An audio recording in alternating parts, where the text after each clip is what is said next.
Career graph ഉയരാൻ പോകുന്ന ഒരു നേതാവാണ് നമ്മുടെ പ്രതിപക്ഷ നേതാവ് വി ഡി സതീശൻ എന്നാണ് ഇപ്പൊ പൊതുവെ ഉള്ള ഒരു വിലയിരുത്തൽ. ചേലക്കരയിൽ പരാജയപ്പെട്ടെങ്കിലും ഭൂരിപക്ഷം കുറയ്ക്കാനായതും തെരഞ്ഞെടുപ്പ് മാനേജർ എന്നുള്ള നിലയിൽ അദ്ദേഹത്തിന്റെ പ്രോപ്പർ മാനേജ്മെന്റ് ആണ് പാലക്കാട് വളരെ കാരണം പാലക്കാട് നമ്മൾ അതിശക്തമായ രാഷ്ട്രീയ പോരാട്ടം, ത്രികോണ പോരാട്ടം, ഇഞ്ചോടിഞ്ച് പോരാട്ടം എന്നൊക്കെ കരുതിയെങ്കിലും അങ്ങനെയൊന്നുമല്ല. വളരെ ഏകപക്ഷീയമായ UDFന്റെ ഒരു തേരോട്ടമായിരുന്നു പാലക്കാട് കണ്ടത് എന്ന് വളരെ വ്യക്തമായി പറയാം.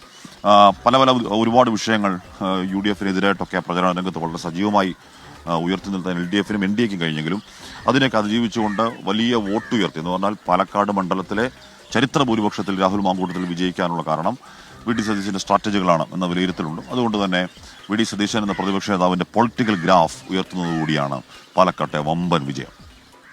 രാഹുൽ ഗാന്ധി ജയിച്ചതിനേക്കാൾ വലിയ ഭൂരിപക്ഷത്തിൽ ശ്രീമതി പ്രിയങ്ക ഗാന്ധിയെ വിജയിപ്പിക്കാൻ കഴിയുമെന്നാണ് ഞങ്ങളുടെ കണക്കുകൂട്ടൽ. അതുപോലെ പാലക്കാട് നല്ല ഭൂരിപക്ഷത്തിൽ നിലനിർത്താനും ചേലക്കര തിരിച്ചുപിടിക്കാനും കഴിയും. അതിനാവശ്യമായ മുന്നൊരുക്കങ്ങൾ നടത്തിയിട്ടുണ്ട്.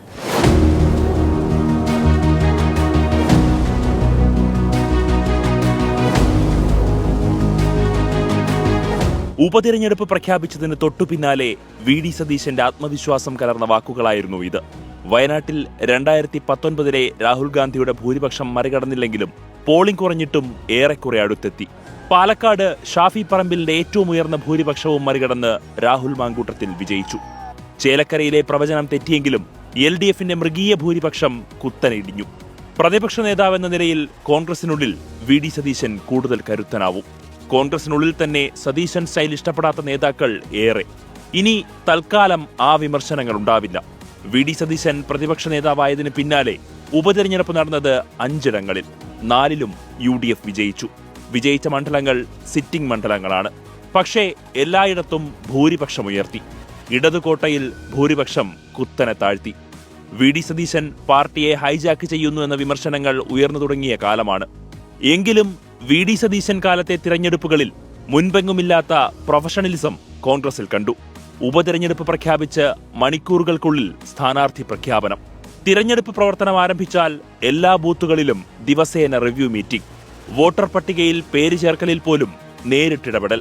എങ്കിലും LDFൽ നിന്നൊരു മണ്ഡലം തിരികെ പിടിക്കാൻ കഴിഞ്ഞിട്ടില്ല എന്നത് പോരായ്മയാണ്. പക്ഷേ ആ വിമർശനം പാർട്ടിക്കുള്ളിൽ ഏശില്ല. 1ാം പിണറായി സർക്കാരിന്റെ കാലത്ത് വട്ടിയൂർക്കാവ്, കോന്നി, പാല എന്നീ സിറ്റിംഗ് മണ്ഡലങ്ങൾ കൈവിട്ടു കോൺഗ്രസ്.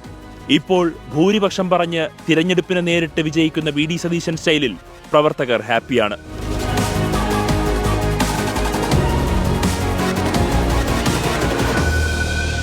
24 തിരുവനന്തപുരം.